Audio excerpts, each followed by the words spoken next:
Hi guys, welcome back to the Wealth Coffer channel.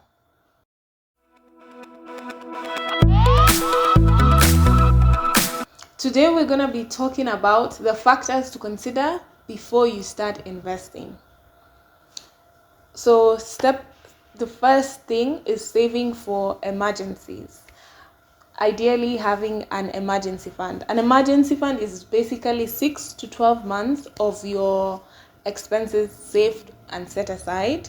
The reason why you want to have this emergency fund is to be able to give you confidence that no matter what goes on in your investment, if it goes high, if it makes a loss, you're still good to go. And in case you have an emergency fund, you don't need to sell the investment you made to cover for the emergencies, because I'm sure you know somebody who has put urgently selling in their land because of an unexpected emergency. So that's number one.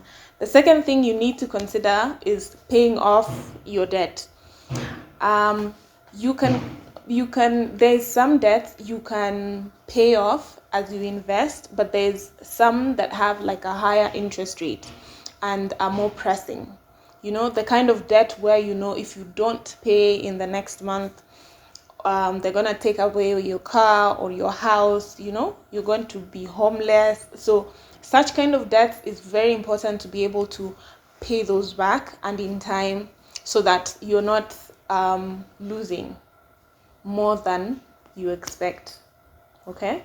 And then the third thing is always invest money that you are ready to lose. Even if it's a money market fund, even if it's in a circle, invest money you're ready to lose, because all investments have risks. Be ready. Yeah. The next factor is having a medical insurance cover. More often than not, there's the instance where people have had to sell off their property to cover medical bills because they didn't have a medical insurance cover. There's the option of getting an inpatient cover only. That would be a good option to start. And we all know the importance of having a medical insurance cover, especially in the current economy. A private one would go well. Yeah. And then another factor to consider is the kind of investment tax, the kind of tax that comes with your investment. Some investments tax your returns, some don't. An example of one investment that does not tax your returns are the government infrastructure bonds. The return you get from them are not taxable, versus a money market fund, which has a 15% withholding tax. So it's good to consider. Don't get shocked that your money didn't come the way you thought it was going to come. Okay?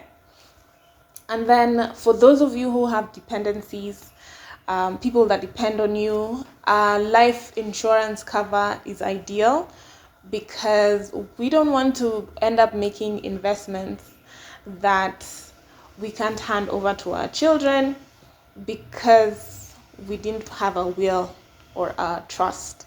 So having a life insurance cover to be able to live for your dependencies, as maybe they get to claim your investments and things like that, is very important. So consider having a life insurance cover. There's a variety of insurance organizations. We could talk about that in another episode. Let me know what you think about these factors. If you are starting your investment journey, please let me know how that goes, and if these are some of the things you did take into consideration before investing. Thank you so much for watching. I'll see you in the next episode. Bye.